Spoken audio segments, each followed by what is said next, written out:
This way, please.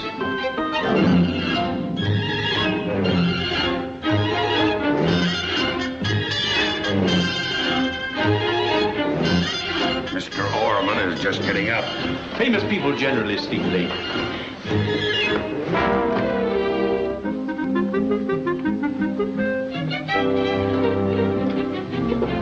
Kindly open it, Mr. Martelli. Yes, Mr. Lazar.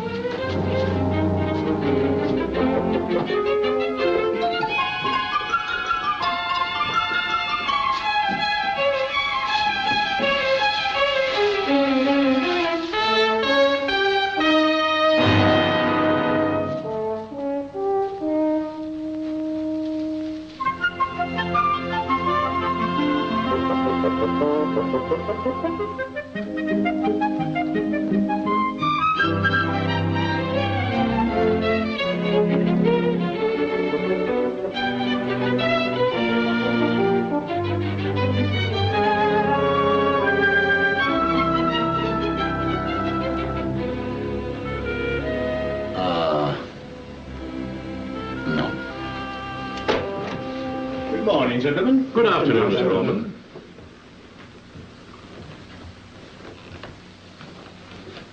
How do you like it? Fair. Look at the shoulders. How do you like those lapels? Beautiful. Ah, but it'll look better on you, sir. No, always looks better on him. He's more relaxed. Luther, a flower. Look at him. Nothing worries him. I see you're not superstitious, Mr. Orman. Not in the least. That's very fortunate. Why? Well, because Bataldi... What's the matter? Oh, nothing. Well, if you want to know, this suit has been cursed. Cursed? Yes. You remember Bataldi, our cutter? Yes, what about him? Well, I had to get rid of him on account of this suit. How come? I had an argument with him about these lapels. Oh, they're perfect. Aren't they? When Bataldi left, he was red in the face with rage, and he asserted that this suit would bring misfortune to anybody who ever wore it. He cursed it. Well, it's too bad. Of course, Mr. Orman, this is the best suit that I have ever made, and I know it'll bring you good luck. Yes, sir, this is a lucky suit, Mr. Orman, and I guarantee your happiness in it. Answer me. I demand an answer. Is it true? Unfortunately, yes.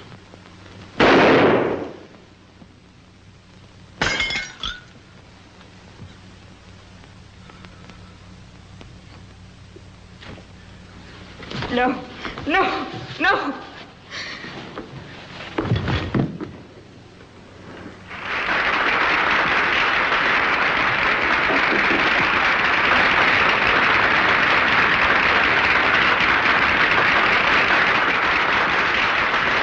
Terrific, Paulus, terrific. A smash That's it. We're over. Great, Chief. They ate it up. The biggest opening night of the season, and you held them right on the palm of your hand every second, just like that. Paul, what's the matter? What's the matter? Where are you going? Chief, wait a minute. Chief, hurry, will you? They're waiting for you. A lot of applause. Come on, Paul. We're yelling for you. Where are you going? Are you mad? You've got to take 10 or 12 more curtain calls. No, that ain't possible. Where's Luther? Luther? Listen, you can't do this to me. What am I going to tell him? That you've gone crazy or something? I'll tell him I don't care to step out of character. What character? Well, the corpse. I am dead, remember?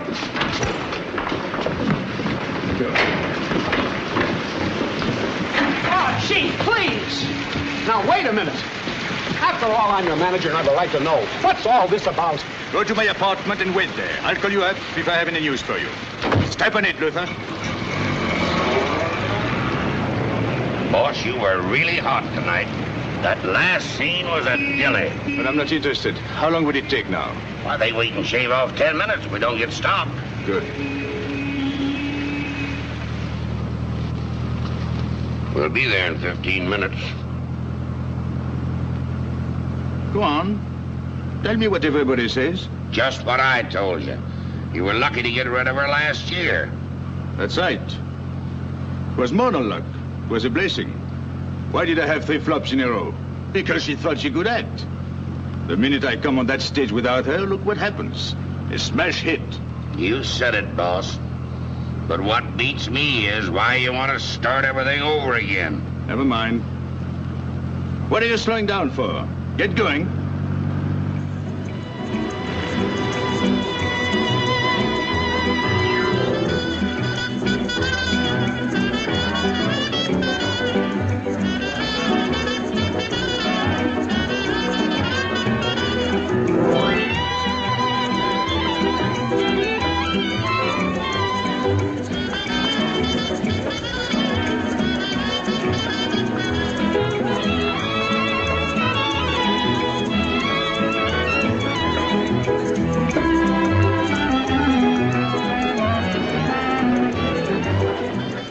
Good evening, sir.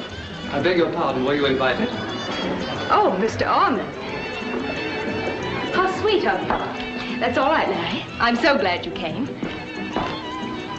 Paul. Good evening. You fool, why did you come? Love, it sometimes blinds me. After what I've been through today, he'll see you now, and there's no telling what he'll do. Who? Your husband? Yes. How many times have I told you what I've been through this past year? My life isn't my own. He suspects us constantly. The mere mention of your name, and he raves like a madman. Oh, what a pity. Recurrent lunacy must be quite a strain on you. Pathetic. Paul, this is no time to joke. Please, you must go. Look, I've arranged everything perfectly for us. And now you're going to ruin it. Everything. Everything I've done. You are so completely bewildered that you haven't even asked me how the opening was. I opened a play tonight, if you remember. Oh, forgive me. How was it? A smash went like a house afire. And you? At my best. I'm so glad. Thank you.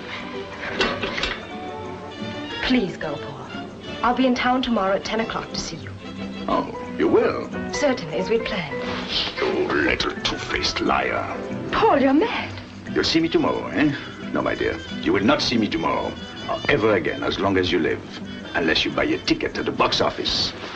I'm saying goodbye forever. You came out here to say goodbye to me? No. I came out here to plead with you. To hold you, kiss you, fall at your feet.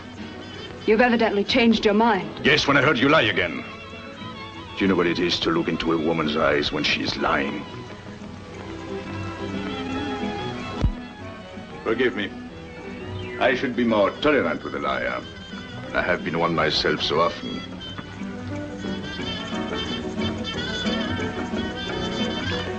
We'll part without any further argument, quietly and calmly. I know everything. You're going with him tomorrow at 9 on a plane to Canada to hunt moose. Oh, so that's the point. You did not tell him you were through with him as you said you were going to this afternoon. You did not tell him you loved me. No. Instead, you put your arms around your dear husband and said, yes, darling, I'll go with you anywhere. I am your good and loyal wife. I love only you, nobody else.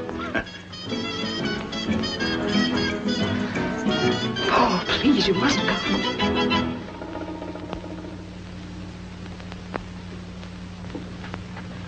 John, look who dropped in. Hello, Mr. Orman. Glad to see you. How are you, sir? I didn't know you were expecting the celebrated Mr. Orman tonight. Oh, I didn't tell you, dear, but I was really. In a way, I mean. Well, you see, Paul opened in a new show tonight. Oh, yes. So the new show is a flop, eh? No, on the contrary, it was a magnificent success. I'm spending the weekend a few miles from here, so I just dropped in to wish you happy hunting. In Canada, isn't it? Yes. I do all my hunting in Canada. Oh, whoa there. Not so fast. Will you have a drink, Mr. Orman? No, thank you. Ethel?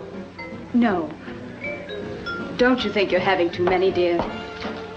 Frankly, no. And you're mixing your drinks, too. Please don't. That's the way I like my drinks, mixed. Keeps me interested in drinking. Otherwise, I get bored. Sure you won't have one? No, thanks. I have other remedies for boredom. I imagine. Well, I'm sorry I cannot stay for your party. So I'll say goodbye, and a very pleasant trip to both of you. Well, you're wasting one of your goodbyes, Mr. Orman. My wife isn't going with me. She insists on staying behind. That's old Charlie Anderson. I must speak to him before he gets too tight. Well, goodbye. Goodbye. Go to the lodge at the end of the garden. Be careful. I'll be there immediately. I adore you.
Forgive me for doubting you. Certainly.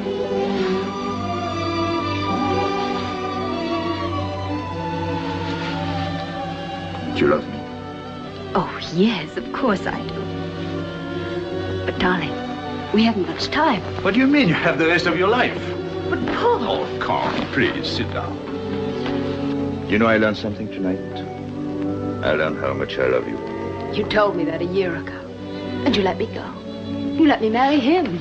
You never even phoned. I know. If you'd asked me to forgive you... I was stupid. I didn't know then that love was anything more than a good scene, a charming scene. I didn't know it was something that could tear at your heart and burn through the grease paint. You feel that way? And you?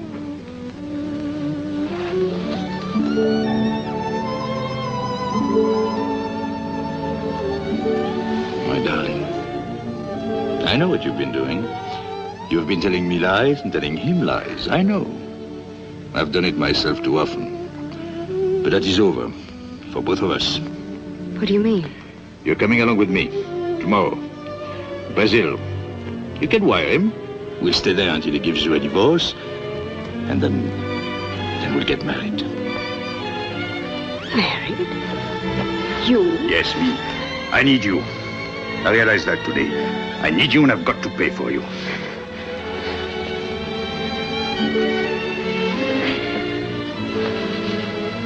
You frighten me. But you love me enough. Oh, yes, darling. I'll call you in the morning, right after he leaves. But if you love me so much, why were you so frightened in the house? He's very curious when he's drinking. I didn't want anything to happen to you. Why? I couldn't stand that. I couldn't live without you. I couldn't.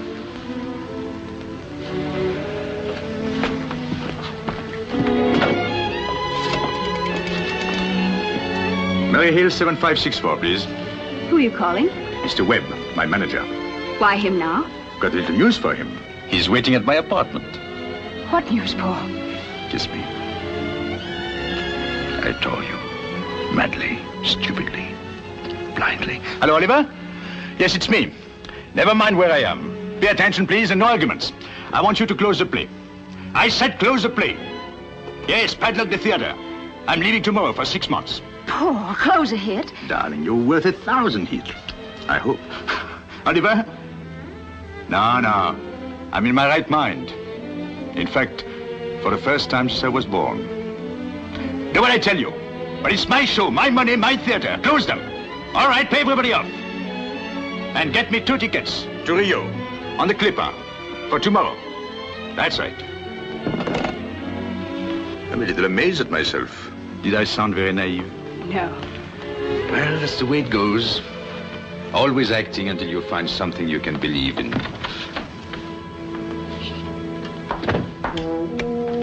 Put out the light.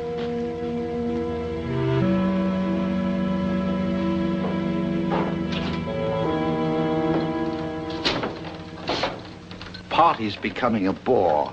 Too many drunks. I was looking for you. We were just talking over Paul's new play. It was so noisy in there. Yes, so I imagine. I wondered if you had changed your mind. About what? Canada. Coming with me. Oh, no. I'm afraid not, dear. Oh. I don't see how you could resist it. Best shooting in the world if you're looking for moose. Have you ever hunted moose, Mr. Orman? No, I haven't. Maybe you'd like to come with me. John, you're drunk, please. Now, don't exaggerate. I never get drunk. I get involved, but not drunk. I'll let you use my favorite gun, Mr. Orman. Let me show you my collection. One of the best, you know. Here it is. Took me years to gather this, and here. Here is my favorite. Never failed. Here he is. Colonel Johnson. Colonel Hoyer. Well, I was just going. Nonsense. Always wanted to talk to you. Don't mind if I spruce the Colonel up a bit, do you? Please don't point a gun in the house. Don't worry. The Colonel's not loaded. I may be a trifle, but not the Colonel. 3 years ago, I got an elk. There he is. Last year, I shot over 3 moose. Colonel was only a captain then. I promoted him after the 3rd moose. What did you want to talk to me about? Oh, a lot of things. But we begin with guns. They're my hobby. Oh, I don't think Paul is interested in guns. Oh, yes, guns have a certain interest. When in the hands of experts. Exactly. A man would be a nitwit not to be interested in a weapon like this. By George, a blind man could hit a duck's eye at 100 paces with the Colonel. Good old Colonel. You remember that fellow up there? Ethel, you don't know where I put that oil can, do you? John, we've got to get back to the house. They'll be missing us. What? Our guests miss us? Not a chance. They're having a wonderful time. What did you want to say about guns, Mr. Halloway? Ever use them? Yes, on the stage. Shoot them? On the stage. Not real bullets? No. Just blanks, eh? Yes, only blanks. We actors prefer them. Oh, this is silly, John. Paul's given an opening performance and he's probably exhausted. Darling, you haven't danced with me yet this evening. Come on, won't you? I noticed that. It's too late now. Oh, for heaven's sakes, will you stop puttering with that gun? I'm getting very angry. Why don't you go, Ethel? Perhaps your husband would prefer talking to me alone. Oh, no. I have no secrets from my wife. She may have from me. You know how women are. There's always half of them missing. But with men, they're usually in one piece, full of truth and honor. Yes, those things come with age. Thank you. That was well put. I suppose an actor can get along without much truth and honor. Oh, yes. An actor can get along without anything, except a good play. Sorry I missed your show. I understand you get killed in it. Yes. At the end of the last act. Couldn't make up their minds, eh? No, it isn't that. They could not afford to kill me earlier. It would have been bad for the play. I see. I understand a woman shoots you. Yes. The woman I love. Sounds very dramatic. John. I don't want any interruptions. How do you act when she points the gun at you? Afraid? No. A little sad, but resigned. I'm drinking a highball. Have one? No, thanks. I can't bear to see you drunk like this. You promised me to... I'm not boring you, Mr. Orman. No, not at all. You stand right up to her and don't act afraid, eh? Why is that? Don't sound real to me. Well, what would you suggest I do? A fellow always acts afraid when he's facing a gun. Oh, but an actor without courage would be a flop. The audience always likes courage. So you think of your audience, eh, when you're acting? Always. That's something I could never understand about Ethel. I could never figure out whether she meant something or was just acting it. Kept me guessing for a year. Marriage is no fun when it turns into a guessing contest. All right. There you are, Colonel. All spruced up, neat and clean, and ready to go hunting. John!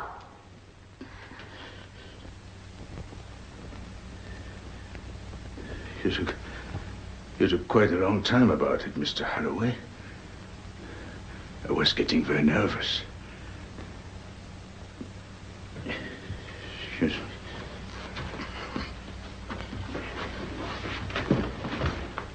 It was an accident. Was it? You saw it, Ethel. I was cleaning the gun. It went off. I didn't think it was loaded. You've killed him.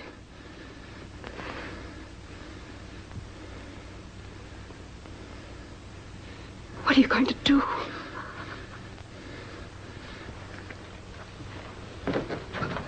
They'll come here. The police. They'll arrest you. They'll take you away. Oh, John, why did you do it? I can't bear it. This'll ruin you. Both of us. Why did you do it? It was an accident. I was cleaning my gun. You saw it. Oh, yes. Yes, of course. It was an accident. You can tell the police that it was unintentional. That your husband and I were the best of friends. Yes, of course. I'll tell them that.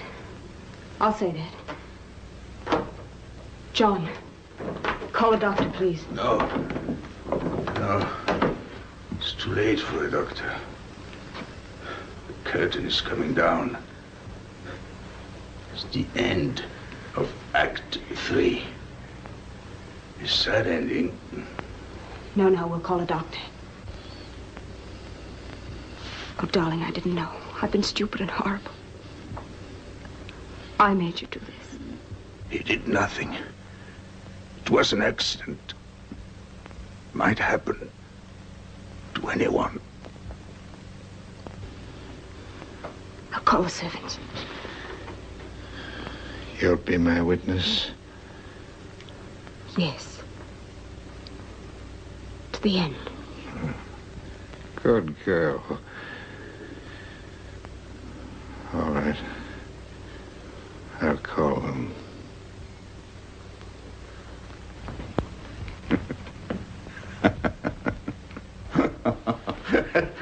Don't bother. I'm all right. Paul, you're not hurt. Thank heaven. How do you like it, Mr. Halloway? Like what? My performance. Couldn't resist it. You know, these scenes have been my specialty since I became famous. So when anybody shoots me, I fall dead. You were acting? Uh-huh. Oh, it's an off night for a colonel. He's not the wizard you made him out. Missed me by a mile. I hope you have better luck in Canada, Mr. Halloway. Oh, now, don't feel so depressed. You know, I wouldn't look too good up there on a plaque. You were acting? Yes. Your husband put it into my head, complaining about you, being unable to tell whether you meant anything or were only acting. I thought that would show him a sample of real acting. Paul, he didn't try to shoot you. It was accidental. The only thing accidental about it, my dear, is that he missed me. That was pure accident. Not his, the colonel's. I'm afraid, sir, you'll have to demote him. Make him a captain again. Oh, you shouldn't have worried about your wife, Mr. Halloway. Oh, she may become intoxicated with the wine of romance, but you will always be the morning after. You should have asked me about her. Then you would have been saved the embarrassment of trying to murder me. Paul, it's not true. I saw it. It was an accident. You must believe it. Yes. Yes, Mr. Halloway. She meant it, the things you doubted. She meant every word of them. She loves your strong, manly ways and your stalwart bank account. She loves you very devotedly, with her whole simple heart. God bless her.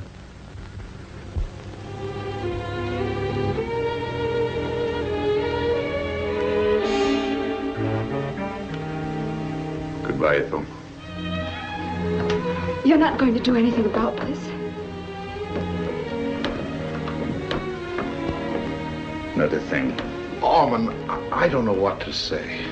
Well, when you do, say it to her in the Canadian moonlight. Good night, Mr. Halloway. Good night, Captain. Good night.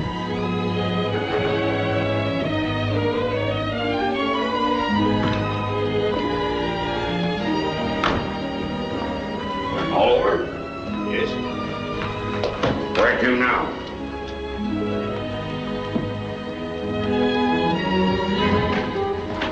What's the matter?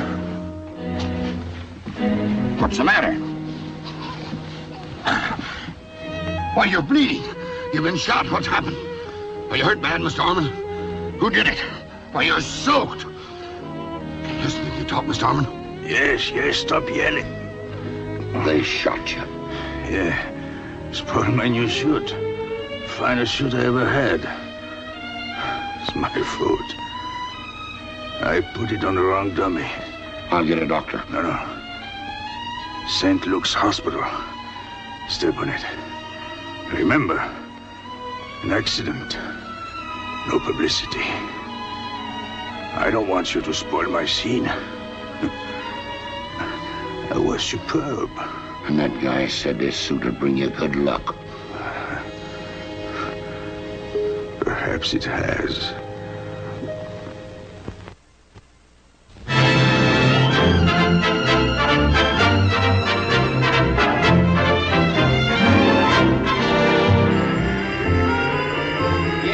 Yes.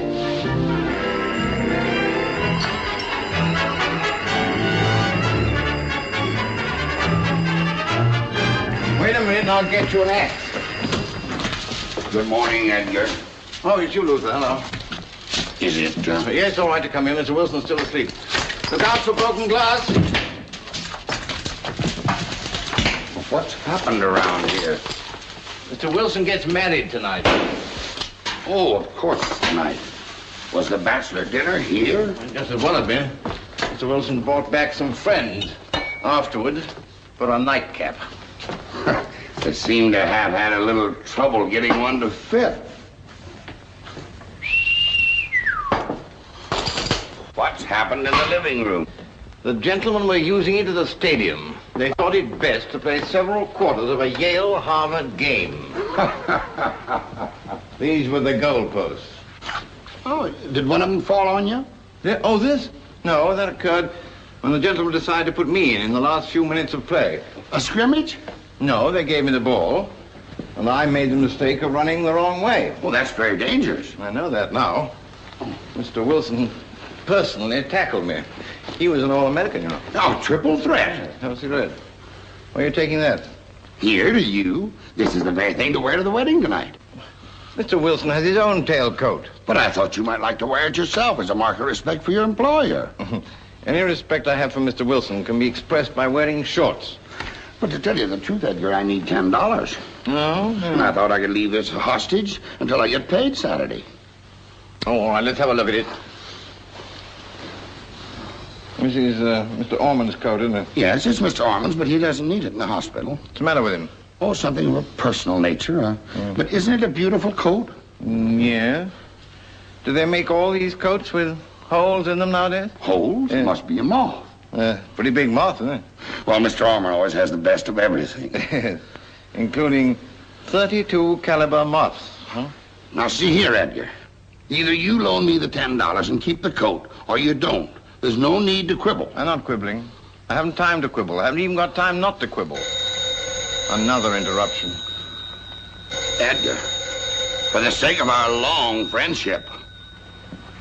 Edgar, I say, for the sake of our long-standing friendship. All right. Our long-standing friendship ends if you're not here on Saturday with those $10. Thank you, Edgar. Thank you. Goodbye. Goodbye. Oh, I said hello. Oh, good morning, Miss Diane. Well, yes. Mr. Wilson is here. You don't have to go any farther, Edgar. I know that tone. It means Mr. Wilson is still asleep. Stop mumbling. Just reach over and very firmly press the buzzer. Well, who cares about his head?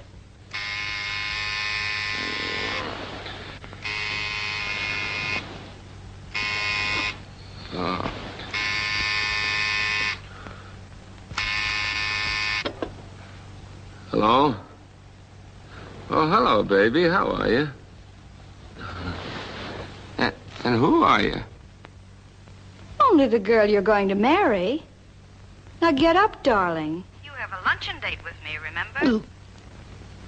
I take it by that gargling sound you do. What time is it? It's 11:25. The day is Tuesday. The month is September. The lark's on the wing. And I've got a date to be married tonight. Yes, darling. Well, I'll see you in a little while. Goodbye. Sleep at this time of the day. Mark my words. A groom that sleeps means a bride that weeps. Well, that's a happy thought for my wedding day. Hello, Ellen. Hello. Oh, Diane, marriage stinks. That's another happy thought. Oh, what's the matter, Ellen? Oh, everything. My handkerchief's soaking wet. Well, get one of mine, darling. Or maybe a towel would be more practical. This is nothing to joke about. I'm miserable. I'm going to divorce Jim. He knows I've always hated women with red hair. Oh, there's a woman with red hair.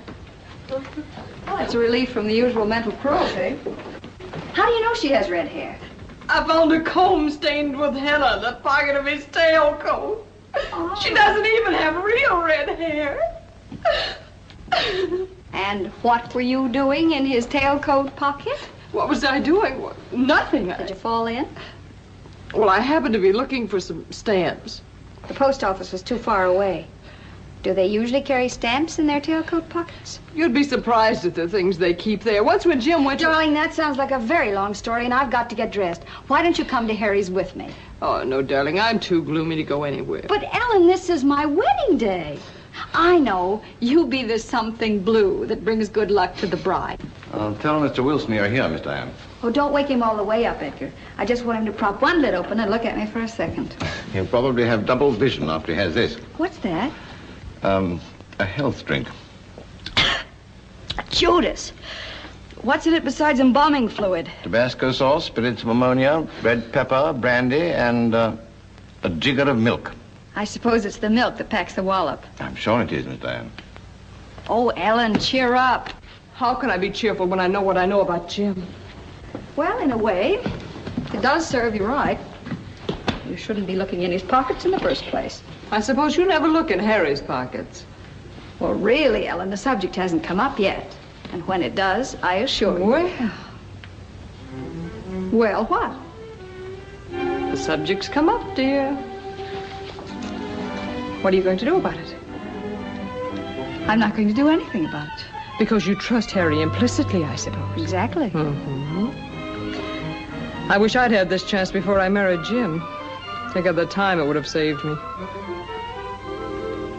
Think of the time it might save you, if you look. Why, Ellen, that's a terrible thing to say about Harry. Listen, my blossom, you'd be looking this very minute if you weren't afraid I was right. And I don't think you're right. You don't believe me? Uh-uh. All right. I'll show you.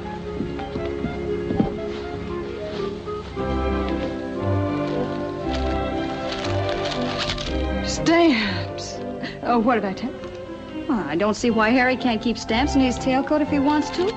There's no law against mailing letters after 9 o'clock. A hat check. Well, there's nothing very incriminating about that either. Lots of men take their hats off indoors. Handkerchief? Stop telling me what everything is. I know a handkerchief when I see one. Hold it up. Not even a trace of any lipstick. Keep on. Cigarettes. Matches. And 13 cents. You can see I'm marrying him for his money. Keep going. There's no place else to go. Oh, yes, there is. The most critical pocket of all. This is where I found the comb. Really, Ellen, this is getting... Look, what did I tell you? Oh, it's just a bill. Have they started putting perfume on bills? Well, if they haven't, it's high time they start. Oh, no, you don't.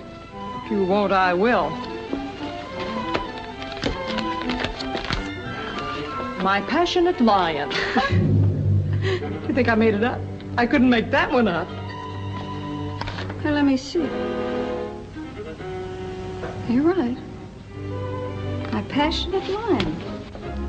Somebody ought to have a little talk with her about her spelling. They're using 2 S's in passionate these days. Never mind her spelling. Go on.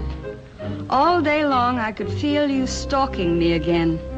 I could almost see your gleaming eyes and feel your hot breath on my neck. I could even hear the soft thud of your paws. Oh, the lion's got on rubber heels. Who's it from, Diane? Who's it from? It's signed Squirrel. So help me, it's signed that way. Oh, you poor darling. Oh, my lion, my lion. Every moment that you're away from me is eternity. Don't stand there like a jerk. Go out there and stop them. Stop what? Stop them from reading that letter. Well, how? Any way you can, invent something, anything. Tell them the house is on fire. Hello, George. Drop everything and get over here right away. Everything's the matter. If you ever ran interference for me, you gotta run it now. Oh, my lion, I love your strength and your gentleness. I love the way you roar when... Excuse me, Miss Diane, I think something's burning. I know, Edgar. It's me.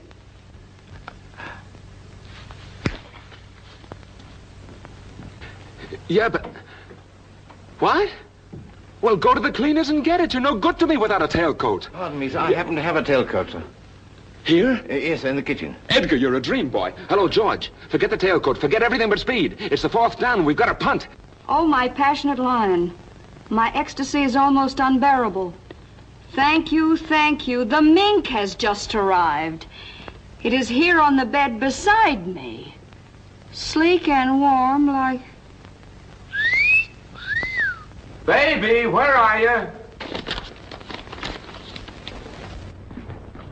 Good morning, darling. No. Well, what?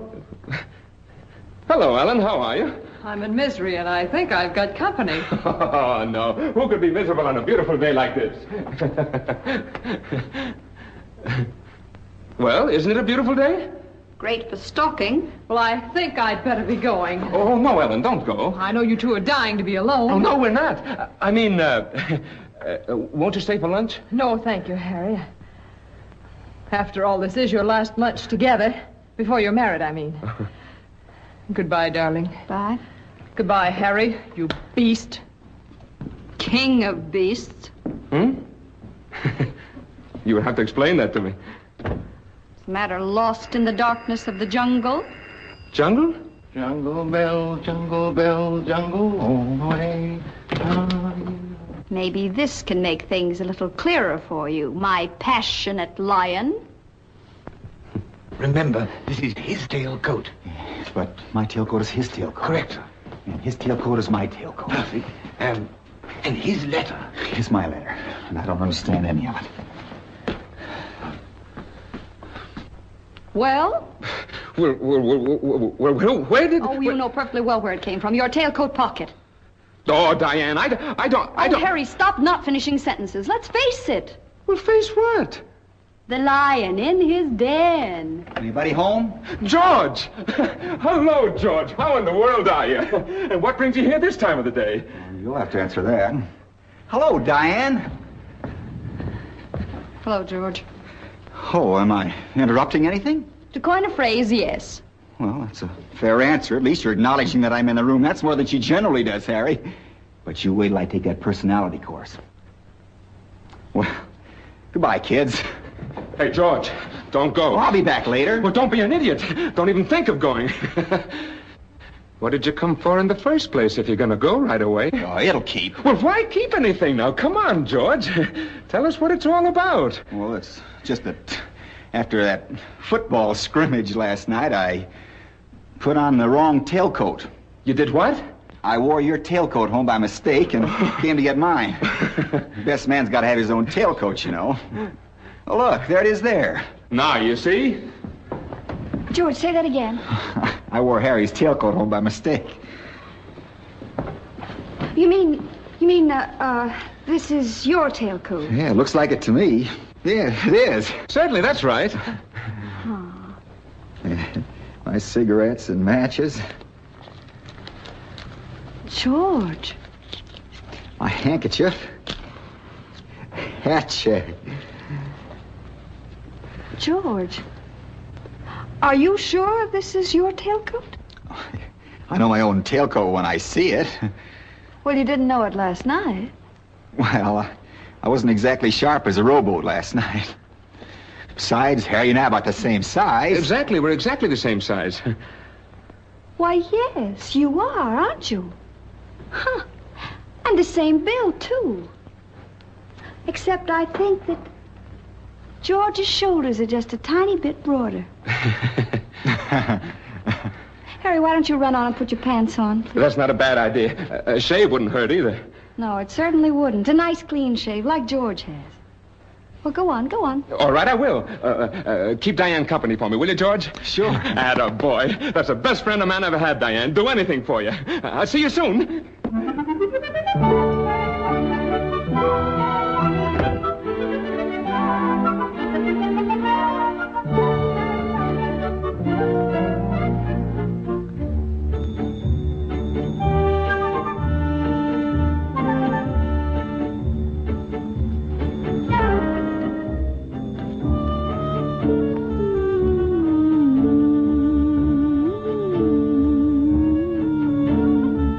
That for? Just thought it might make you feel a little more at home. Seems to have the opposite effect. What are you looking at me like that for? Haven't you ever seen me before? No, I don't think I have. At least not in this particular light.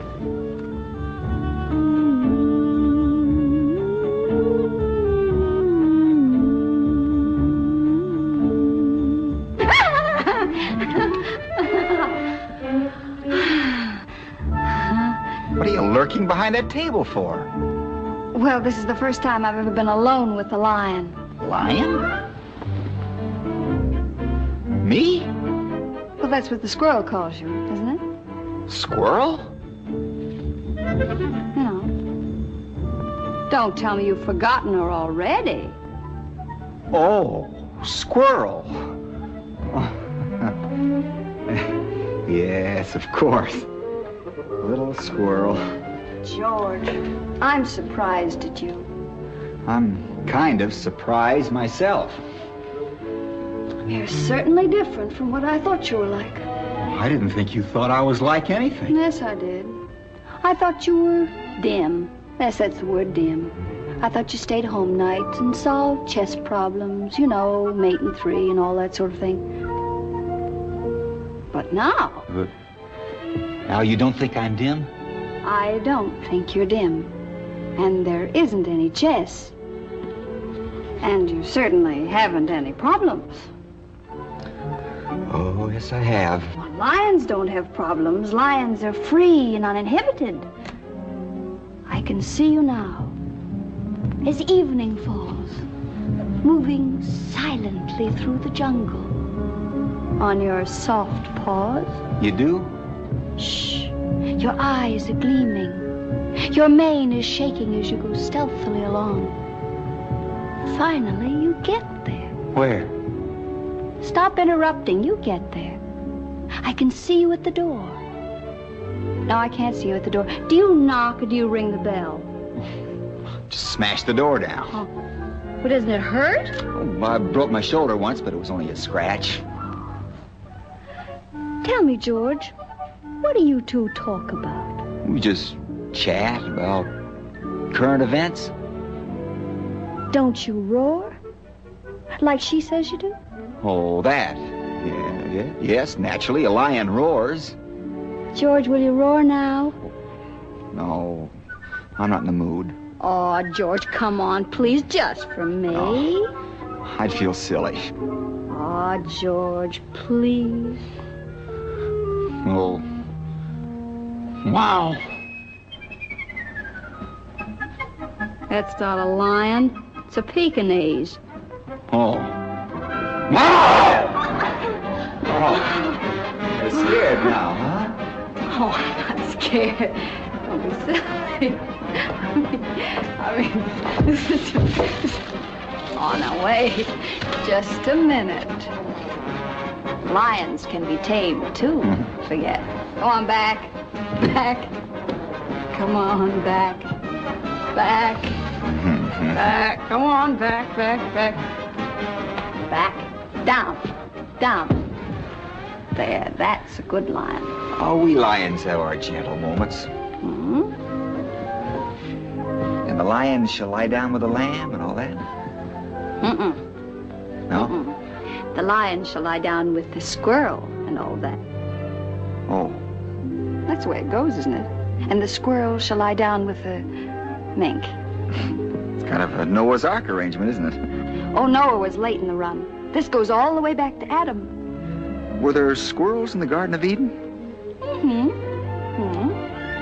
That's probably why Eve left. That's a pretty cynical thing for a young woman to say.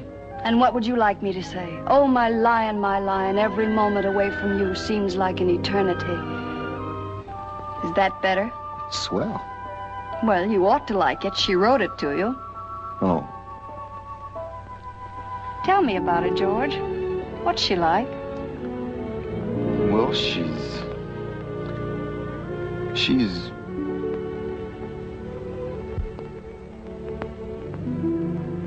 lovely. You know, sitting there like that, you look a lot like her. I do? Yes, same long lashes, same little nose, same sunlit hair, same laughing eyes. But I don't write letters. I wish I did. It must be fun to write things like, strange how you're giving me thoughts I've never had before.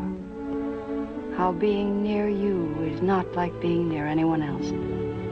That's the best part of the letter.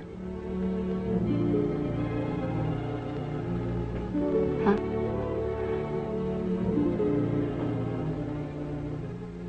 How knowing you is different from knowing anyone else in the whole world. Is that right, George? It's perfect. I'm glad you like it. Would you like to hear what I wrote her? Yes, I'd love to.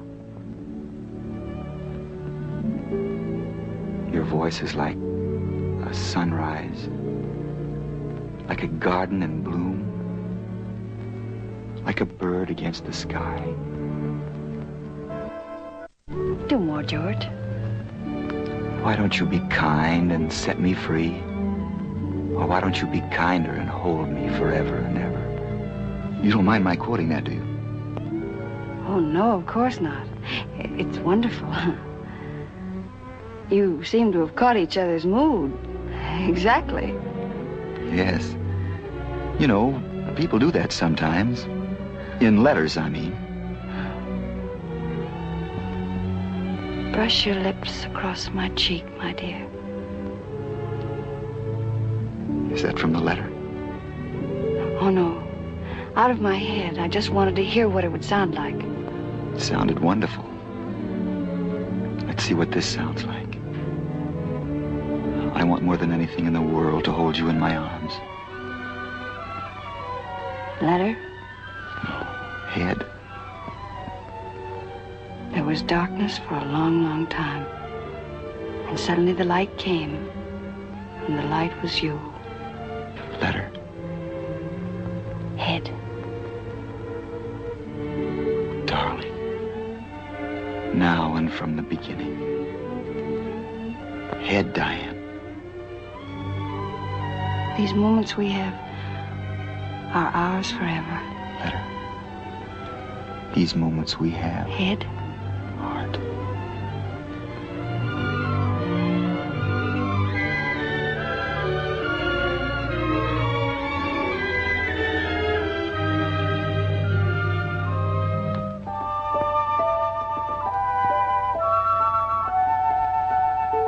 George,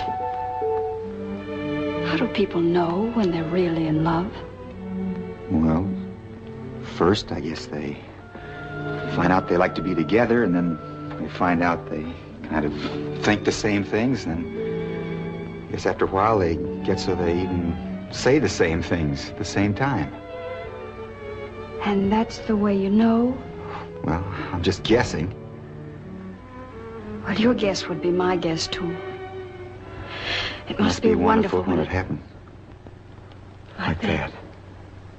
George. I've waited a long time. But now? Now, you're going to marry Harry. And according to custom, the best man kissed the bride. That's all there is to it. He isn't here. This is an empty apartment. There's nobody here. Nobody, including me. That's all right, Edgar. I'll wait. Oh, he won't be here at all. Miss Gray, he's gone to Chicago for the night. I see. He's in Chicago, and the wedding's in New York. Why are my letters scattered all over the place? To make the room look lived in? She follows me everywhere. I'll show him he can't treat me this way. She hates flowers. And fruit, too. Oh, George, stop her. She doesn't like champagne either. Squirrel! Oh.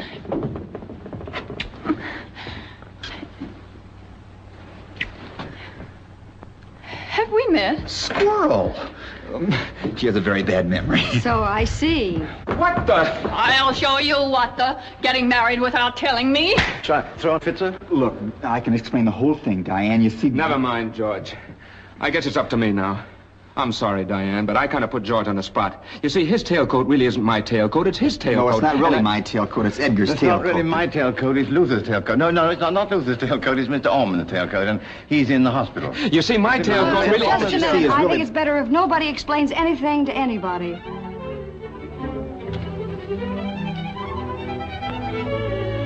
Here's your letter, squirrel. And here's your ring, Harry. And here's my line. If you ever want me to help you out again, Harry, just let me know.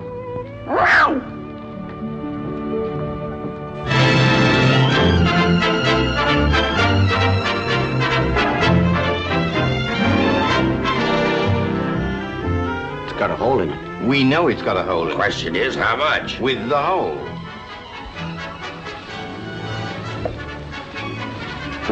$7. $7? For that coat? Come on, Edgar. Just a second. Let me take it over to the light. Find anything you like? Oh, thank you, yes. Just look. $7, and you said at least 25. I said we'd split all over 10, didn't I? Over 10, yes. That's why you're here, to watch what I get for it. Well, here you are. $10. Take it or leave it. We'll take it. I'll take it. Come on, Luther. Good day, gentlemen. My, what a fine coat. It would be so nice for my husband. Why, is your husband a waiter? Oh, no, he's not a waiter. He's a great musician.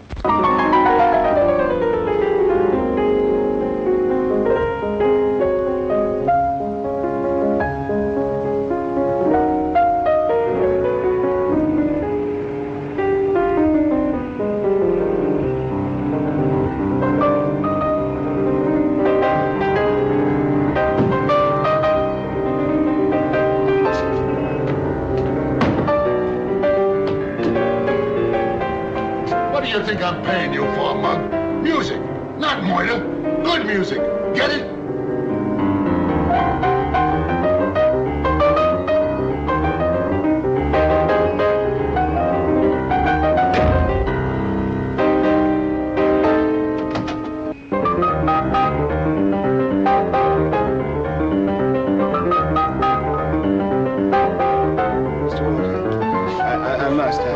I definitely must go out for half an hour. Keep playing.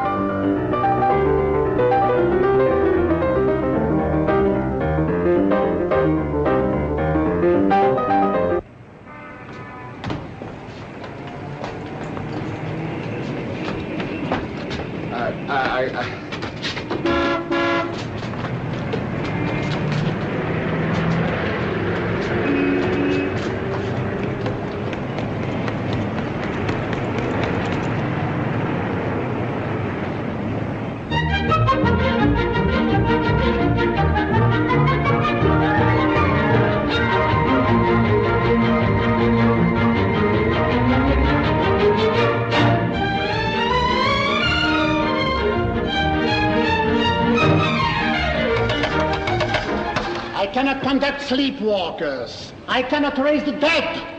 I cannot. I will not. Back to 26, gentlemen. Your E flat is flat, mister. Will you oblige me by not rewriting the score? That note is sharp.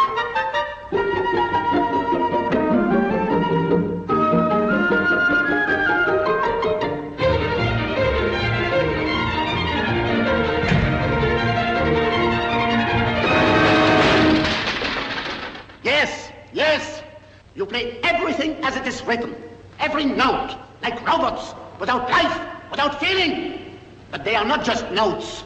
They are notes written from the brain, from the heart. Music without feeling is noise. Don't you understand?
Can't you read? Just look at the fourth note, after number 35. What do you see? Triplets. Ass. Shame. Triplets. All right, gentlemen, this is too much. We'll proceed in half an hour. You lead the rest. So do I.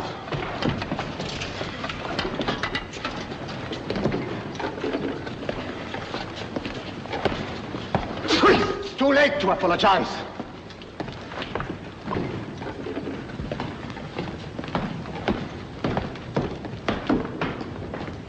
Come on, Johnny, let's go.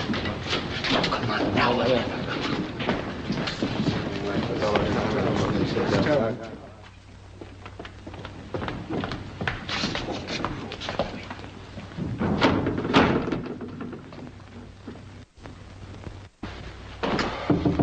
What is it? Excuse me, Maestro, but Smith is here. What Smith? Charles Smith, the composer, the man I told you about. When? For the last 10 years. You promised to see him tomorrow. Well, this is not tomorrow. But that was yesterday. That's when you told me tomorrow, and that is today. Sorry, no time. But, Maestro, the man is a genius. A master. Oh, no, Maestro. I've always thought of Stravinsky as the most,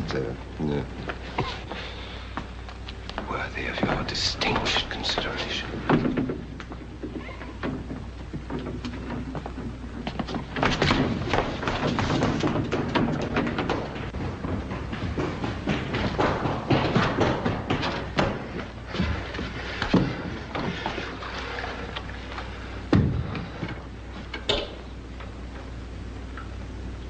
Good evening. Good evening. Good evening. Good evening.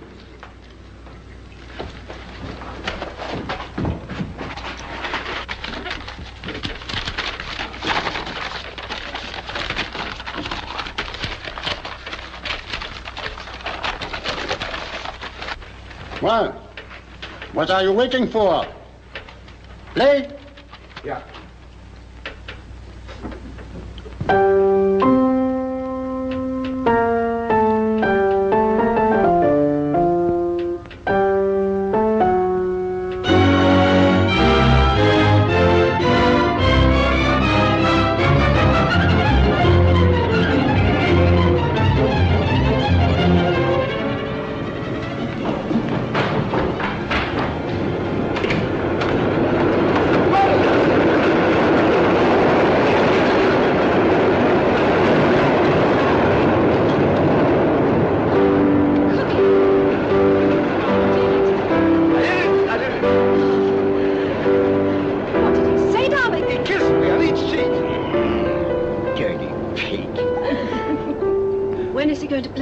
Conducted myself. Darling, we rehearsed for 2 weeks starting tomorrow. The scherzo floored me.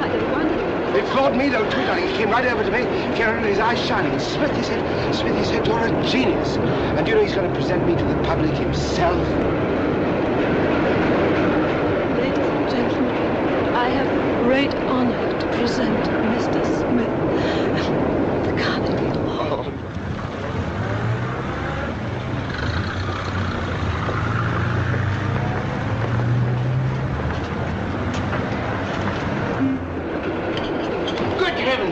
We got to rush. Mama, that's Charlie's big night. Oh, my baby. Charlie, you can conduct the symphony in that. Tails and white tie. But he hasn't got a tailcoat. You should have thought of that before. I should have thought of it. All right, I've gone nearly crazy thinking of everything and now... Why, Cookie, darling, I can get you a tailcoat. I know just where. Now, you two run along and I'll bring everything along to the dressing room. Sure, be all right, darling. Oh, hurry, please. It's very important. All right, madam. Now, what size is your husband? Oh, I don't know. Oh, here he is. Oh, that's right. Your husband's a musician, isn't he? Yes. I see now. There you are. That'll fit like a glove.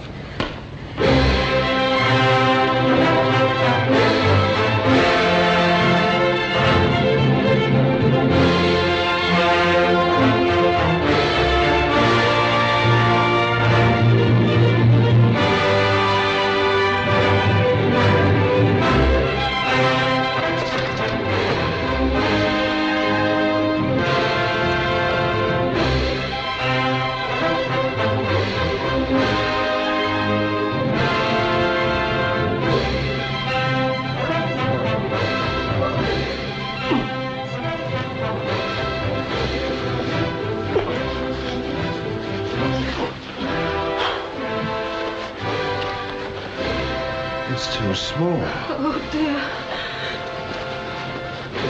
And there's a hole in it. See? You killed Mr. Smith? It'll be all right. It'll be all right. It'll be all right. We're dining out tonight, Papas.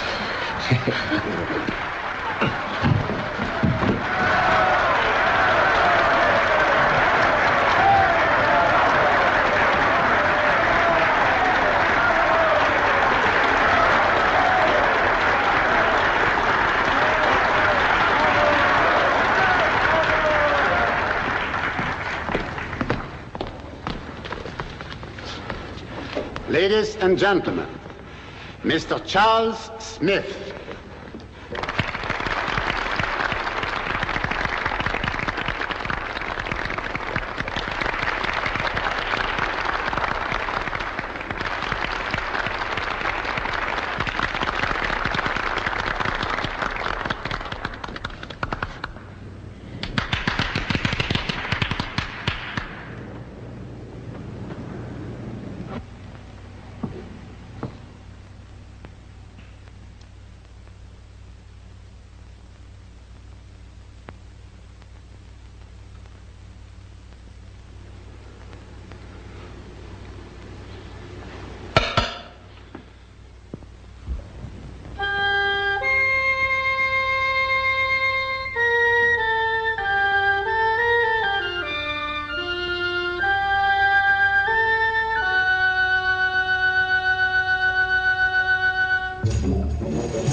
Continue. Please.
I bet you know somebody who's down in the lock. Indeed I do. Give him that, will you? Oh, thank you, sir. Oh, it's a tailcoat. No, no, no. That's a rabbit's foot. Good night. Bless you. Come along, come along, come along. Grandma. Does this look like a rabbit's foot to you? Rabbit's foot. Looks more like the rear end of $1 million. Better put it in the cupboard, Molly, dear. There's the key. Oh, shut up. Please. Hello, folks. Wally, if those are bills, you can keep right on going. I've got to deliver them, but you don't have to open them. Any mail from me, Dad? No Valentines. Will you shut up? Molly, what do you make of this? Goodbye. Huh? Oh, goodbye. Come again. Abrielle Brown. Abrielle? You don't suppose that could be Larry? Blackstone Hotel, Chicago. Might be at that. He show up last night? No, probably up to his old tricks. Fancy way to spell Brown with an E. Yes. I think I'd better... I think I'd better go and see. Don't forget to lock up. Oh, no.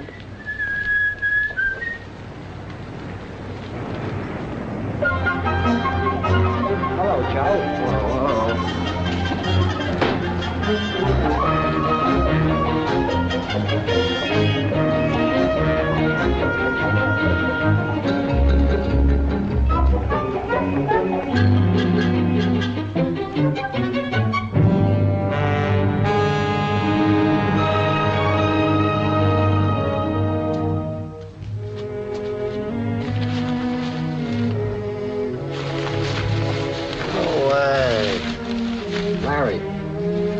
Is this yours?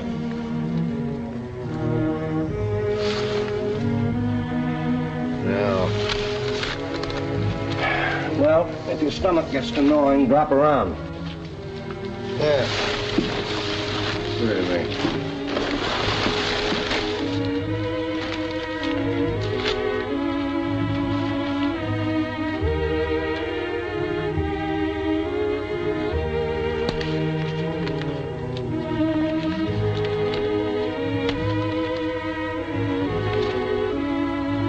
Standing there for?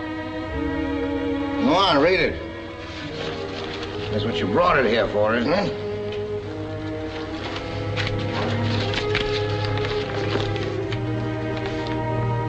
Class of 1917, University.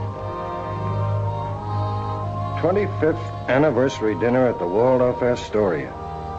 8 o'clock. October 5th. Why, that's today.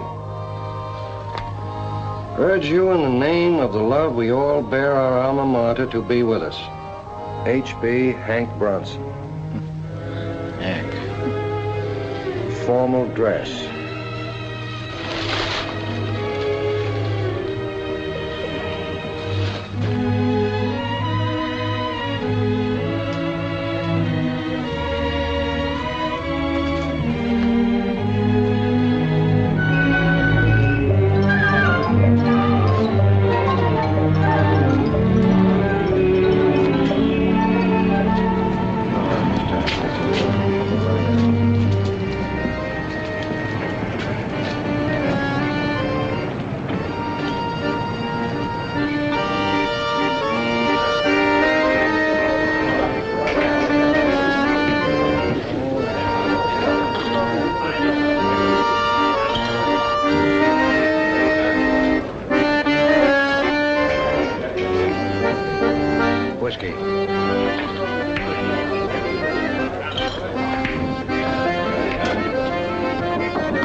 Figure this will put me on my feet again.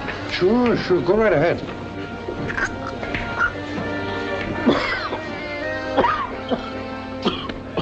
Got a cigarette? No. Here, have one of mine. Go ahead. Oh, thank you. You've been around here about 5 years now, Larry. 6. And every day for 6 years, you've been talking about going uptown, getting on your feet again, away from all this. But you always seem to need one more drink to get your nerve up. Maybe if you didn't get it up someday, you might really go. No, I know what I'm doing. Oh, sure you do. I don't want anybody preaching at me. Did I ever tell you not to take it? If you feel in need of another drink, why don't you have one? I'll buy. Oh, here.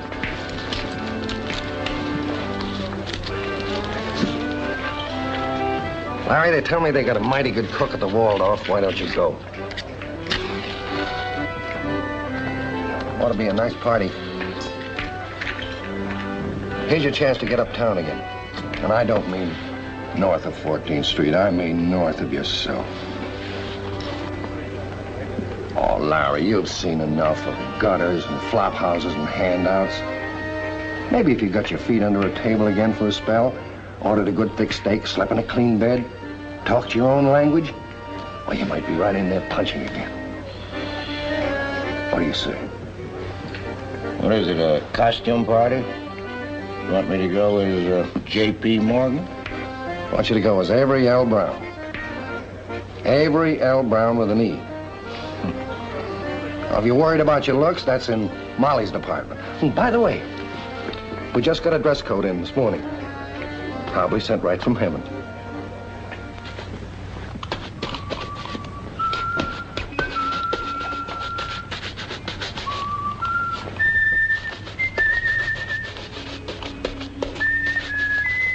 Pete, will you shut up?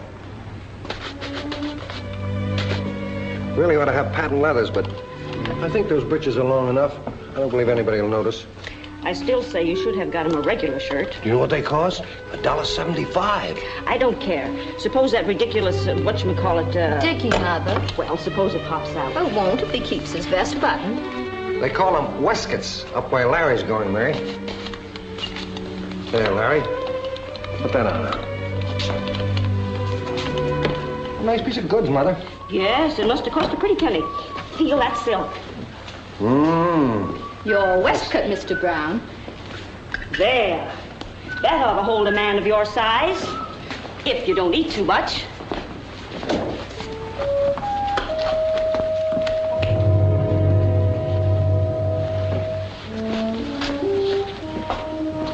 Why, you'd think it was made for him. Almost. All right, Larry, let me see it. Oh, that's fine. Give him the hat, Mary. Put it on.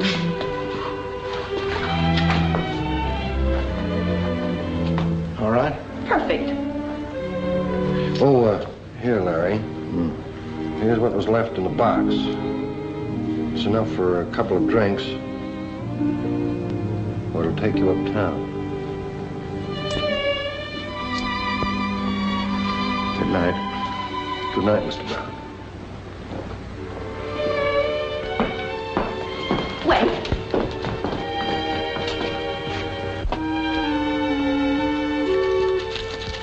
Thank you, my dear. Good night. Come join and cheer the alma mater, our riding star, to live the days of hopes and joys and sing the songs once more.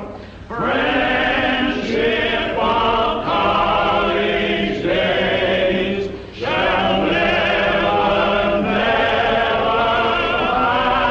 pass. Come join and cheer the alma mater, sing the songs once more. Hey, who's that? Well, if it isn't Larry Brown, you old son of a... How have you been? Well, I thought you'd never get here. It's about time. Hey, fellas, look who's here. Larry Brown, in person. Hello, Brown. Well, you just made it. Looks fine, too. What kept you, Larry? Just getting started. Hello, Larry. How are you? Hi, Sam. Soapy Davis. Larry Brown, you old rooster, I could kiss you. Say, you lost a little weight, haven't you? Yes, well, I didn't realize it myself until I got into this coat tonight. What's the trouble? Haven't they been feeding you right? Oh, no, just hard work, my boy, just hard work. You ought to try it sometime. Hello, Larry. Hello, Jerry. Hello, Larry. How are you? Hey, waiter! How's about a little something for Brother Brown to wet his whistle with? He's way behind. Larry Brown, don't you? Well, what'll that be, how pal? are you? Some of Mrs. Waldorf's champagne, or would you rather have something with hair in its chest? Well, I'm sorry, but I never touch it. I always serve it, but I never touch it myself. Okay, pal. But do me a favor, will you? Just hold it. Now, don't force yourself. Just hold it. Whoa! Don't waste it. That's precious stuff. We gotta conserve it. Well, if you don't drink, you can still eat. Waiter, another plate. No, thank you, but I just ate on the plane. Yeah, what plane? Well, I just flew in from the coast. Say, wait a minute. Don't tell me you've been in California all this time and didn't look me up. No, I just passed through. I've been in China. China? Mm-hmm. Say, that must have been interesting. You see anything of the fighting? Oh, a little. Oh, whereabouts in China? All over, from chop suey to chow mein. Same old Larry. Oh, boy, am I glad to see you. Larry, come here. I want to have a talk. Business. Never mind, we'll be right back. Listen, gonna be in town long? Oh, just a few days till I see how the land lies. Haven't got yourself tied up yet, have you? Well, no, not exactly, but... Don't. I've got a job that's right down your alley. Well, I never turned down a client yet. Tax matter. Oh, just my meat. I know. Can you be at my office tomorrow at 9:30? Well, I plan I on... want you to meet my partner, McReynolds. Get an idea of the whole setup. Yes, but you if see... it's a question of money, we'll take care of that. Where are you? 40 Wall Street. Well, I'll be there. Good. Well, Larry, I see you're still late to classes. Professor Lyons. Yes? This above all, to thine own self be true, when it must follow as the night the day, thou canst not be false. Not then be false. Not then. Are you still trying to rewrite Mr. Shakespeare? Well, not then be false to any man. Right. How are you, my boy? Fine, sir. You? I'm always fine. Comes of having a cast iron stomach and no ambition. Oh, yes. I just go on vegetating year after year, like the ivy on the old chapel. You remember it? While you prosperous lawyers and doctors and big-time financiers leap from one triumph to the other, getting rich and fat. Fat, anyhow. Well, you know, sometimes I confess I envy you boys. Then again, I don't know. It's rather fun to sit with the other stick in the muds and watch the parade go by, see you boys beat the drums and blow the big bassoons while we take all the credit. It's been 25 years now, Professor. Here we are again. Yes, must seem like a long time to you boys. Yes, I remember we were going to lick the world. Yeah, save it for democracy. Show the older generation what we could really do with the mess they made of things. Lord, we were young and full of vinegar. Remember, Professor? Yes, I was thinking of that today when I was looking at my class in English 1. They're kids, just like you were. A little brighter, perhaps. Then I thought, well, they haven't changed the old world very much. Come right down to it, they haven't done so badly either. Tom, you've made a pretty good judge, everything being equal. Thank you. John, they tell me you've cut out a lot of appendices in your time and been overpaid for it, too. Larry here has been in China. Now, that's quite an achievement in itself. Farthest I ever got was Puget Sound one summer. That must have been, 40 years ago. I've lived on the memory of it ever since. Yes, you have your families, you're doing your jobs, and you haven't forgotten your friends. When you get as old as I am, you'll discover that those are the things that really spell success and happiness. Ding-a-ling-ling-ling! Hey, Prof, didn't you hear the bell ring? That means class is over. You know, we got some serious singing and drinking to do here. Well, don't let me stop you, Henry. I never could. Come on, fellas, now get ready. Hen, And, my boy, how about giving Larry one of your nice little old Coronas before we start? You know, the guy must have some vices. I'm sorry, Larry. I just had to order some more. Hank here took the last handful I had. Well, you gotta have something these days to sell insurance with, besides personality. Hello, Brown. Hello, Williams. Did I hear somebody say you've been out in China? That's right. Long? Oh, quite a while. Where have you been? Oh, same old stamping grounds, Chicago. Shall I put it on the bill, sir? No, this is my treat. There you are, boys. Help yourself.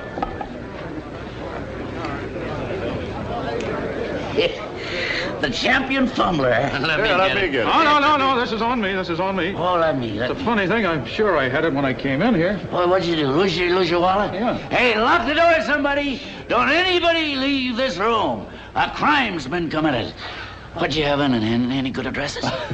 No, as a matter of fact, I had considerable money in it. I was planning to run down to Washington tomorrow, and I had a check cashed just before I left the office. Yeah, well, don't worry now. We'll get to the bottom of this. I don't listen to Fred Allen's Mighty Art Players for nothing. Me, one long pan detective, too.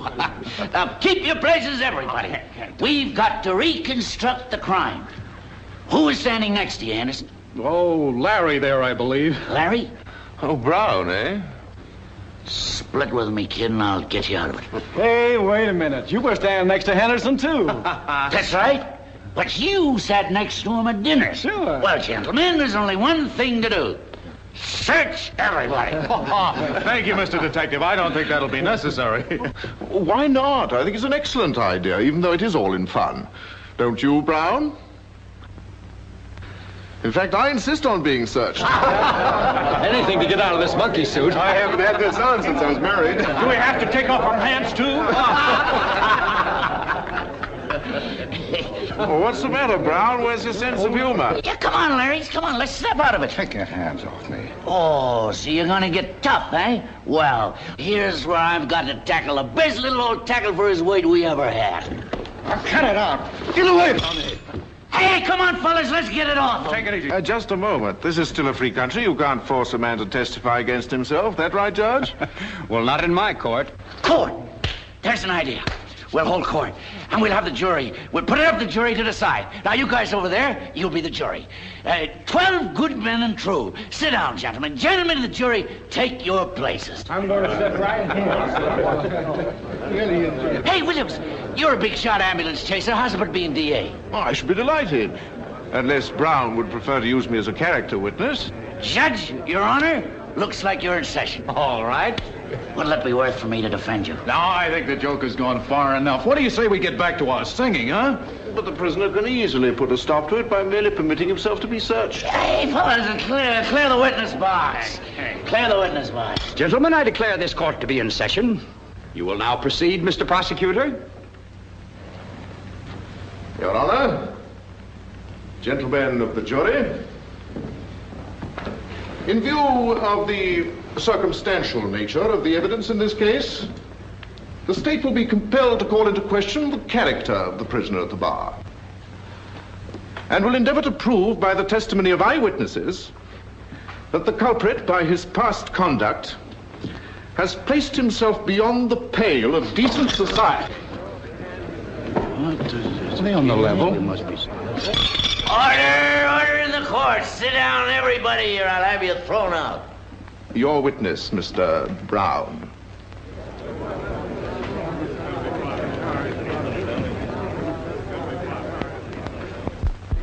It's quite all right, Your Honor. My learned colleague and I were just giving you a little idea of how we used to conduct our cases out in Chicago. Hey, Williams?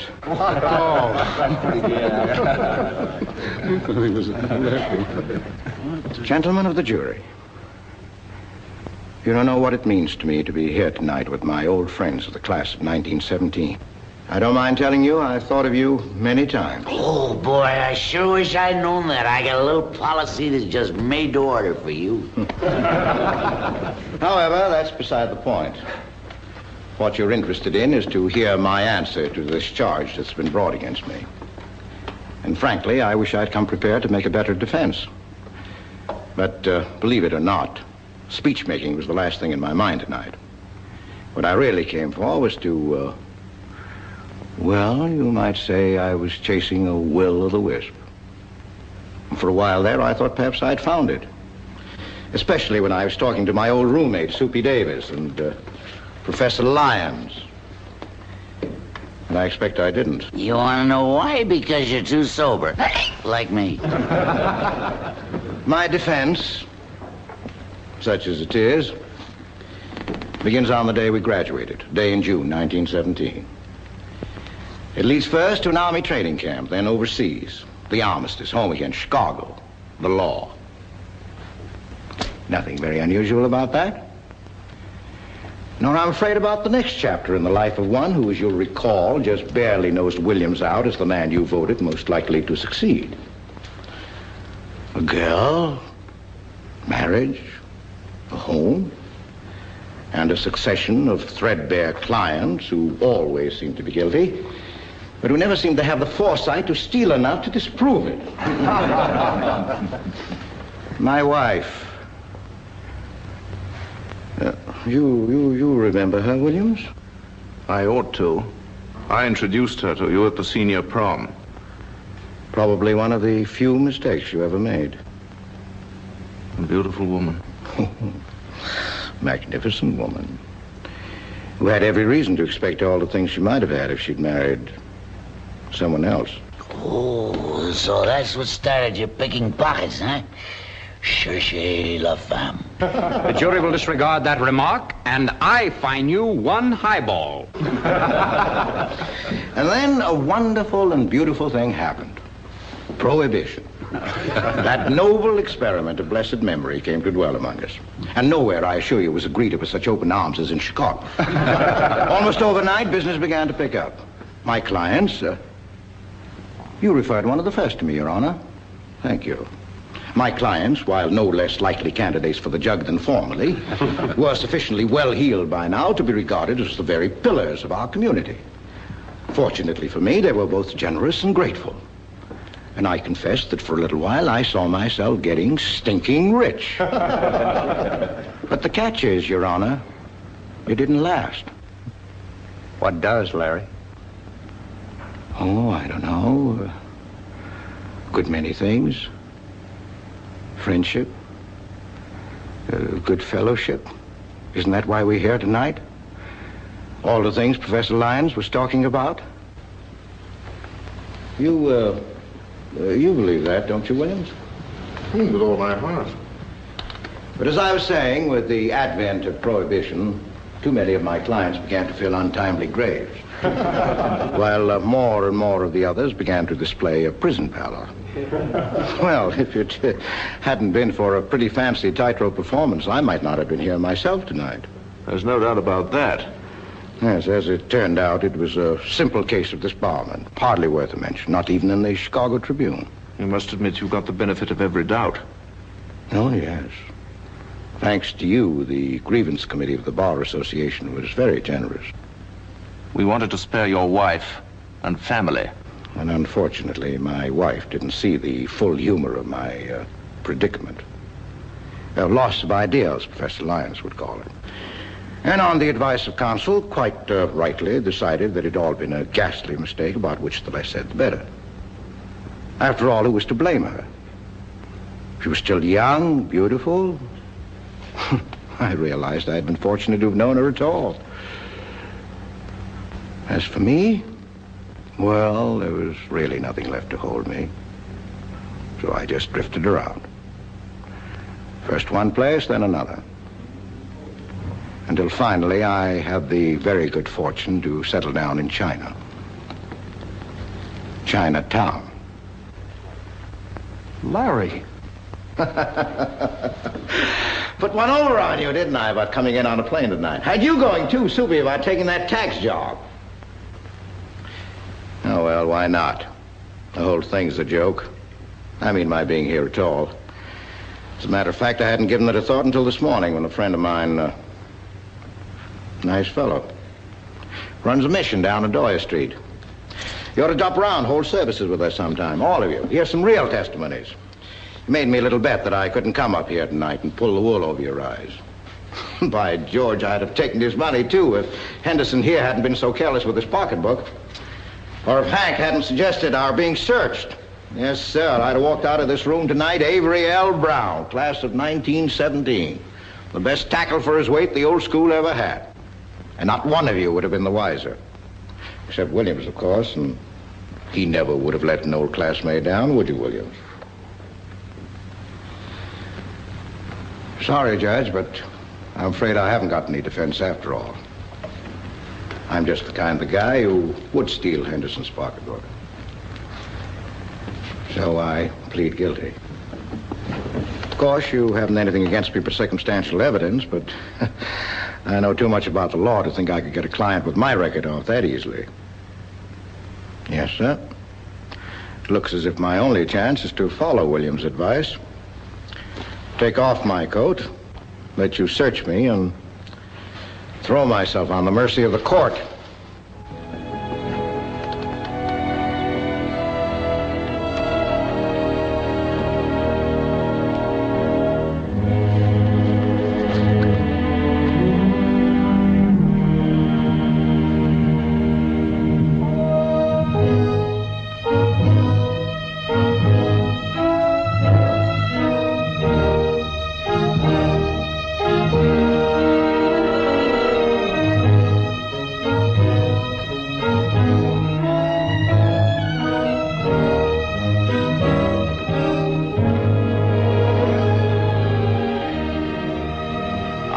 Your wallet in the car, sir. I thought perhaps you might need it. Oh, thank you. Yes, sir.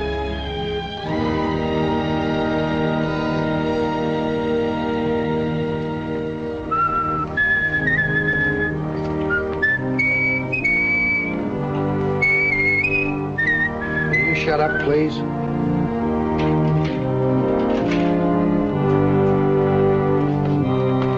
Joe, look who's here.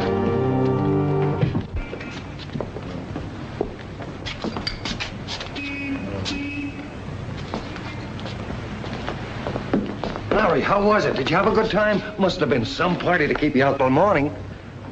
The party's over. Here's your J.P. Morgan outfit. Larry.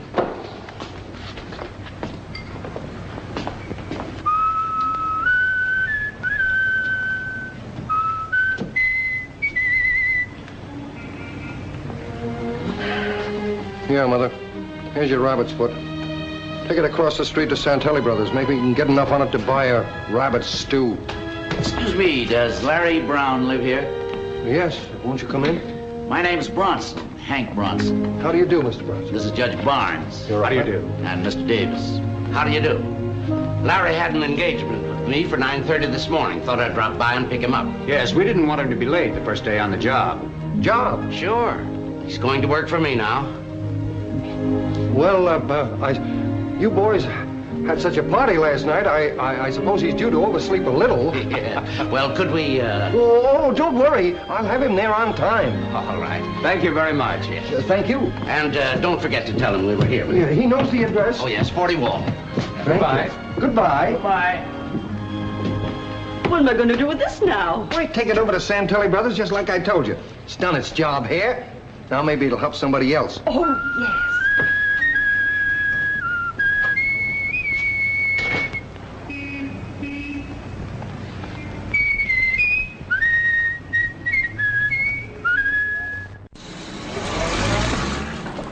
Santelli Brothers, second-hand clothing, Italians. What would they get in 2 days? 2 pair of pants with every suit. 2 pair. 2 pair of pants with... That's a hot... How do you do? I'd like to see something in a... How do you do? Is there anything I can do for you? Yes, there is. What are you doing that for? He had every right in the world till he pulled a knife on him that long. Won't you step inside? Yes, I will. Tony, customer. Come right in, sir. We take 5 Wait a minute. It's Take a your very cheap time. garment, but we'll... Take your time. Wait a minute. Oh, I don't want that. I want a coat with tails. Tails, quickly. I'm hungry. Just turn this way. We'll give you a Armenian very rug fine... I see you brought your boy with you. How are you, Have Sonny? the finesse of I'll a just put this out third there. of Brahma bull. Ah, that's fine. Now, let me see. Let go of me. Really? This is fine. Fits like a glove. Look at him. I want it to fit like a glove. I want it to fit like a suit of clothes. Is that me? Seems to be quite an illusion here. Get me out of this straitjacket. Maybe he doesn't like it. Like it? Well, it's just like new on him. Little gamey, isn't it? Little high. My wife in the kitchen cooking pastrami. Ah, my errors. But get me out of this winter quarters for bees and insects. Half a tick. Wait a moment. This coat belonged to a millionaire. Yes, sir. Ah, must have been a jockey. I want to pick those midgets. How's it look, Shiggle-Goober? To tell the truth, Professor, it ain't very glamorous. Maybe the suit too bulgy. Take your filthy hands off me. The bulge gives me character. It denotes a big heart. Gentlemen, after much meditation, I've decided to consummate a deal. Shall we arrive at a sum? Very well. This coat, you can have it for $15. There's no one in back of you. There must be. You're not talking to me. I'll tell you what I'll do. I'll give you 3 smackers for it. You better take it. Looks like we can't get together. Wait a minute. Unhand me, you body snatchers. Out. Give me the $15. Here. Thank you. Take it. I'll wrap it up for you. I'll wear it myself. I'll break it in. Thank you for nothing. Come, my anemic blood bank.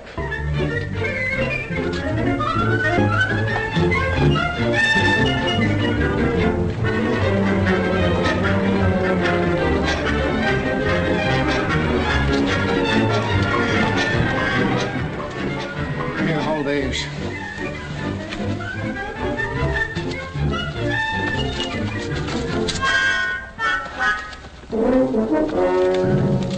I've been hoodwinked. I've been rooked. Fleeced by a couple of Eskimos. Oh, beg pardon, Mr. Langerhanke. Madam left word that you should remain at home this evening. She was quite firm. Oh, another meeting. What is it tonight? I think, sir, it's the Uptown Association for the Downfall of Alcohol. Professor Postlethristle will be the lecturer. Oh, lectures, meetings. Every week she brings home a new crackpot. I've had enough of this. To be truthful, sir, I'm quite fed up on it myself. Huh? Oh, coconut milk. Richards, I believe I have an idea. This evening's lecture is going to be the last in a long and painful series. With the help of Grandfather, of But course. surely, sir, you're not going to... Now, don't you worry a thing. But even Madam should discover this secret oasis, sir. She never will. Come on. Here, take that. You know what to do. Yes, sir. Now Very get busy. good, sir.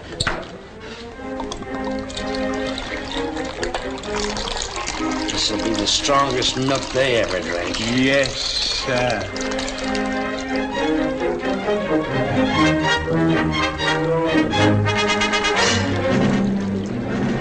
Will you please be seated? You'll be charmed with Professor Postlethristle. Gangway, James, my bunny boy. My dear Madam Langerhanke.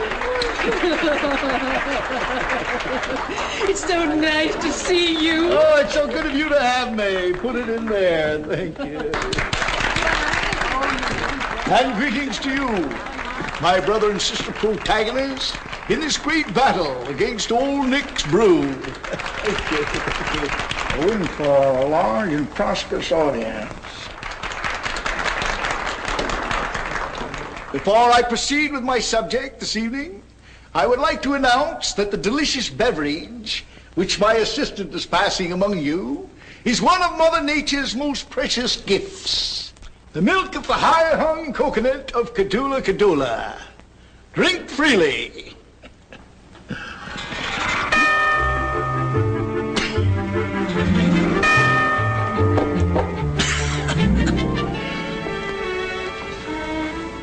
Blank papaya. Note the pleasing results of this harmless yet exotic liquid.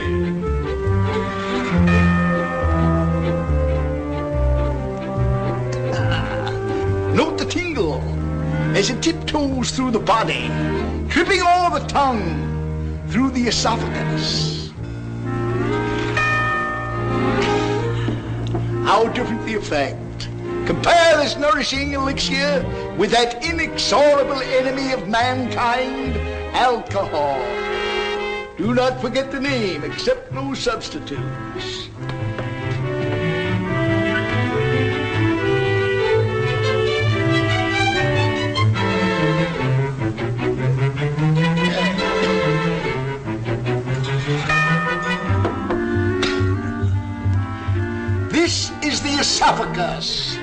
of which I spoke.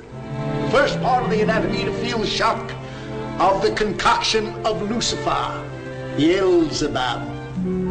And here,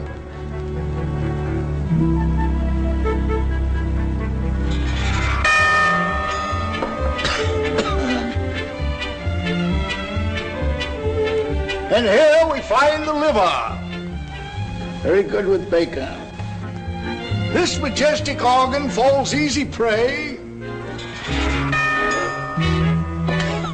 Falls easy prey to these misguided moments of liquid saturnalia. Oh, it's awful stuffy in here. Open the window, Wilbur.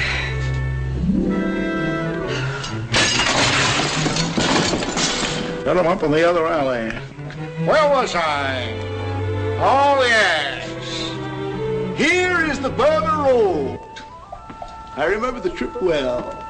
Storm blew up, and our little party stopped at a wayside inn. For tea, snake's liver. Snake's liver. Snake's liver and dainty cookies. A little girl named Ming Toy waited upon us. She was a vision of loveliness. She had more curves than the road itself. I continued my journey in a crude cart. Oh, that's done it. This brings our journey to a very happy conclusion. My assistant will now pass the buck, the hat plate, among you. I'm allergic to the sound of silver. Hey, thank you!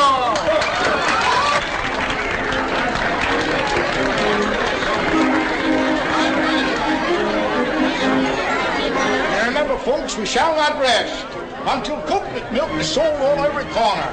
And also in the middle of the block.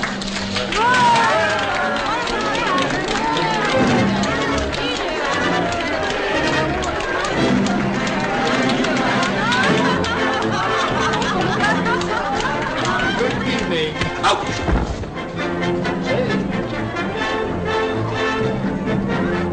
Ah, my car. I just have one finger. No, not horizontal, vertical. Let it go.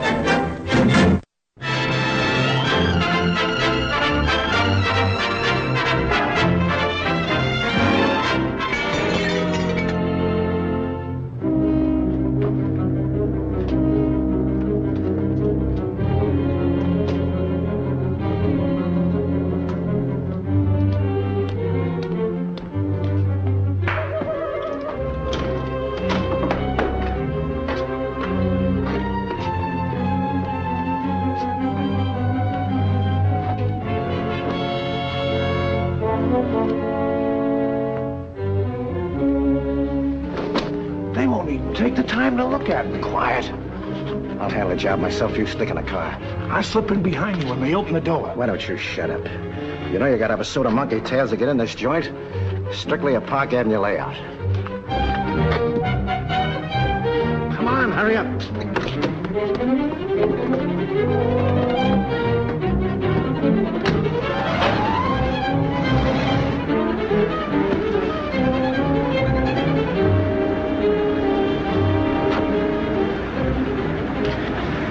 Take it easy, we got till 10 o'clock.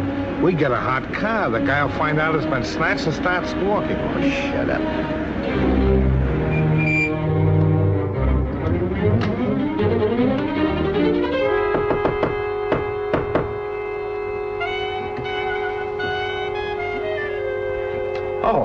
I'm a friend of Mr. Reed Patton's. Good evening, sir. Evening. Good play tonight? Yes, sir.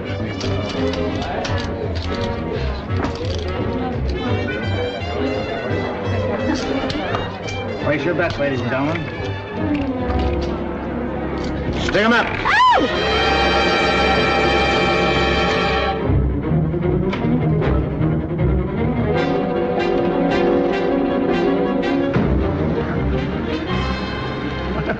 Not a bad take, about 50 G's. Pike and joint. What about the plane?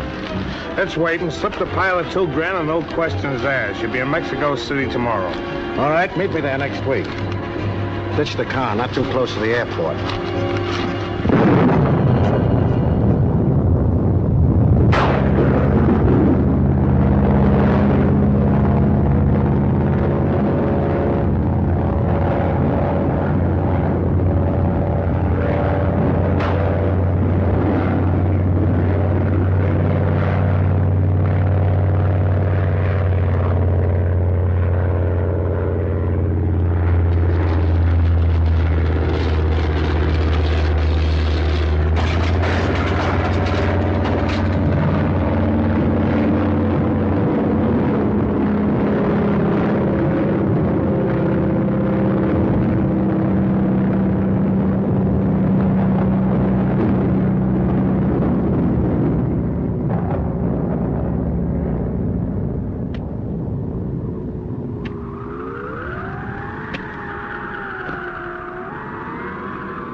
Where'd that come from? Heaven! Shut your mouth. Can't you see the lightning's done put the mark of the Lord on this thing? I ain't asking where it come from or why. But it sure come at the right time, the day before Christmas. Hallelujah. Praise the Lord. I've been praying for that brindle cow ever since I've been married. Glory, praise the Lord.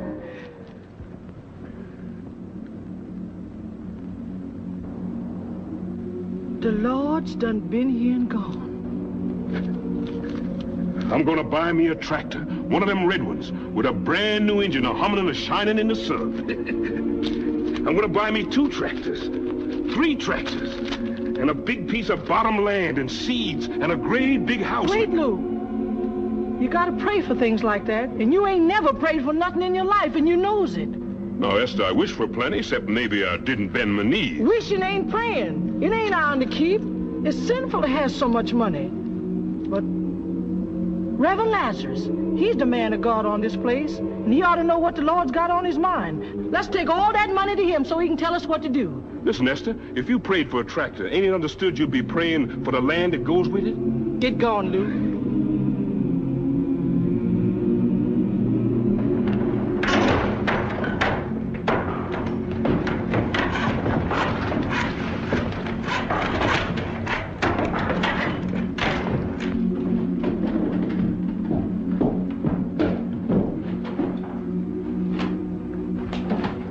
Brother Luke, has you been sinning against the Lord and the law? Look mighty like sin from up here. Does the sheriff know about this? This ain't no sin, Reverend Lazarus. There's too much goodness in it. Have you been drinking? Esther said the Lord sent this miracle from heaven itself, riding on the wind of the lightning. You know, I ain't the one to argue with her. That sure is a powerful miracle you got down there. I've heard a heap of praying in my day, but I ain't never seen the Lord pass no miracle before. That's blaspheming, Reverend. Shut your mouth, Nicodemus. Who's the preacher around here? Or is you? I ain't saying the Lord didn't pass this here miracle. Hey, Jim! You certain this coat come from up there and not from down there? Smell more like the devil than the Lord. I reckon Moses didn't stop to figure how the devil sent the manna to the children of Israel out in the wilderness. He knowed the Lord sent it because he believed in the Lord. That's what this is. Manna from heaven. Lord done gone and done it again. Praise the Lord. Hallelujah.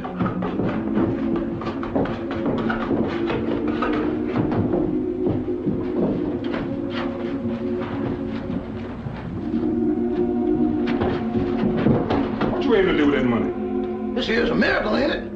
Well, I gotta put it away until I get this thing figured out. Wait a minute, Reverend. I already got it figured out. It's the answer to all them that's prayed, added up to the last penny. Well, hallelujah. I prayed for a horse and buggy, and last night when the storm blew, I prayed for a new roof. I reckon I prayed about $100 worth. Watch out. Don't forget, Rev, the Lord is counting right along with you, too. You mean right here in this room?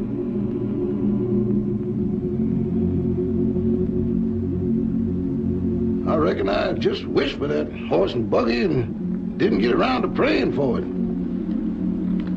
This is the most upsettingest miracle I ever heard of. And the Lord's done sent this as a Christmas present to all the folks in this here place. Everybody caught to what they prayed for. I'll sure welcome that tractor. And what you prays for and believes in, you get. Matthew 21:22. Blessed am the poor, for that's all they get. Hey, Reverend, don't just say blessed am the poor in spirit? It all comes to the same thing. When you's poor all over. That's sure me, all over. Our prayers is done finished. You're right, Sister Esther. Christmas presents, that's what it is. Everybody according to his praying. And we's the deputies of the Lord. Ain't that something? Hallelujah. What'd you pray for, Sister Esther? Oh, I prayed for that brindle cow. Well, the Lord's allowing you about $60 for that. Thank you, Lord. What'd you pray for, Brother Luke? I wants a tractor, a red one. And I wants it so mighty bad I knows the Lord ain't gonna let no prayers stand between us. You gets the tractor, Luke. Maybe Luke ain't the praying kind official-like, but the Lord knows there's a lot of goodness in him. I agrees. I've been wishing for a tractor I said wishing, not praying, Sister Esther. I looked it up in the catalog, and the price revealed is $798. Here you are, Luke. I prayed for a slingshot, Reverend. That's a weapon of the devil. If he prayed for it, he gets it. Well, here's $1 for a slingshot, and may the Lord guide your hand. I prayed for a new pair of shoes. Here's $2 for shoes, and Merry Christmas. I prayed for a blanket with no holes in it. Here's $3 for a blanket for Christmas. I prayed for shoes with stockings. Here's $4 for the shoes and stockings. I prayed for a new wagon. Here's $2 for the wagon. I prayed for some good victuals. Me too. Here's $2 apiece for good victuals.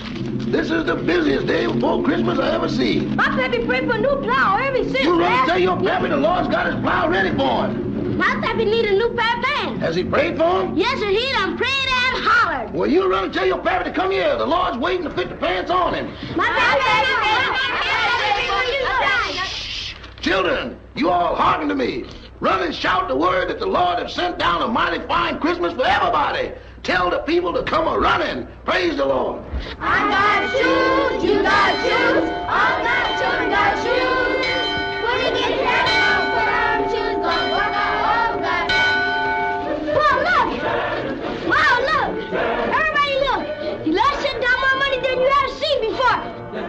Oh, Mom. What's happening?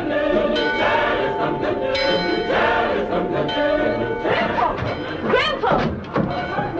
You know that fine coffin you're one to be buried in? Well, you can have it. What you mean? I ain't dead yet. I can see that. But that coffin you're one is waiting for you down at the church. Oh, he's trying to make a fool out of me. I'm gonna tell you about coming on judgment. I'm gonna tell you about coming on judgment. There's a better day coming.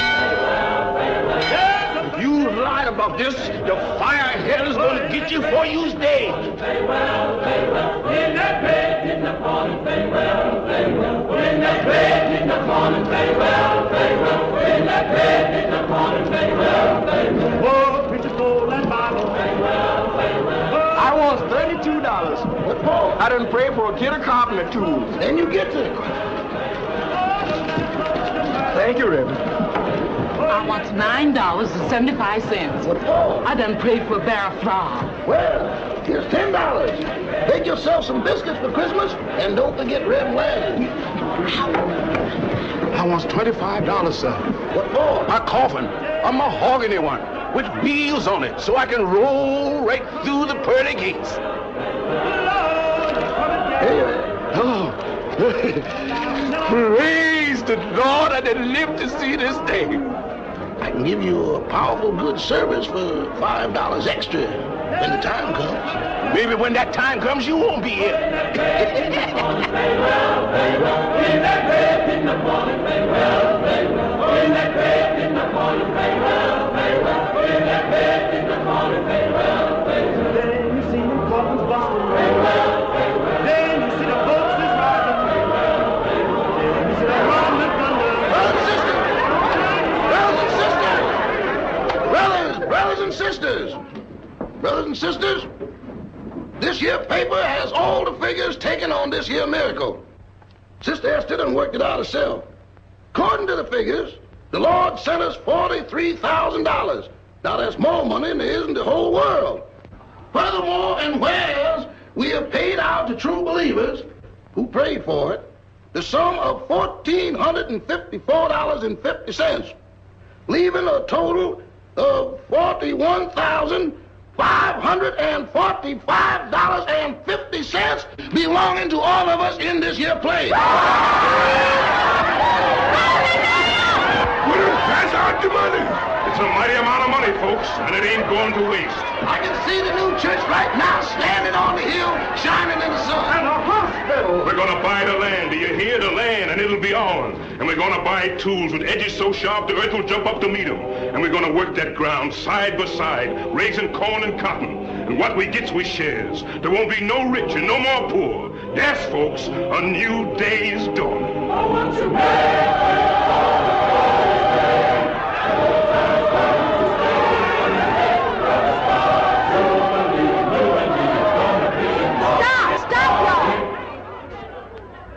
We done forgot poor old Christopher.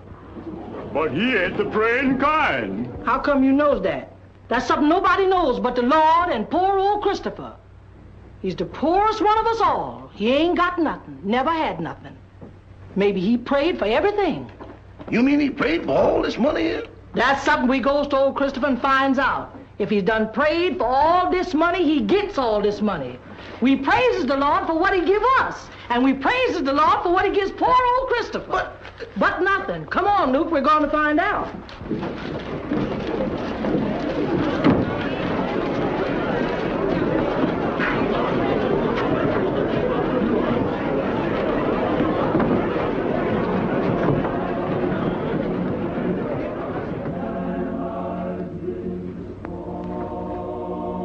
Good morning, Brother Christopher. Morning, Brother Luke. Brother Christopher, has you been praying for something for Christmas? I've got all our needs. Well, Brother Christopher, if you ain't prayed for nothing, I guess I can... It done come to me now. I was prayed for something. Is you sure? I sure is. But you said you ain't. That's 'cause I disrecollect. What you all prayed for? I done prayed for... I said what you prayed for, Brother Christopher? Well, Brother Luke, to tell the truth,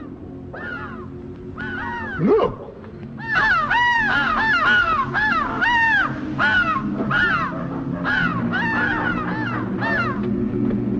See?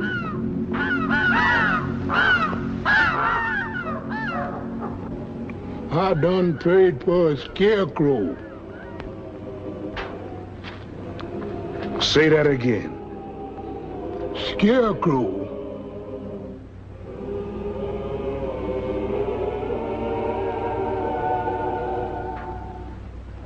So that's what they mean when they says the Lord moves in mysterious ways.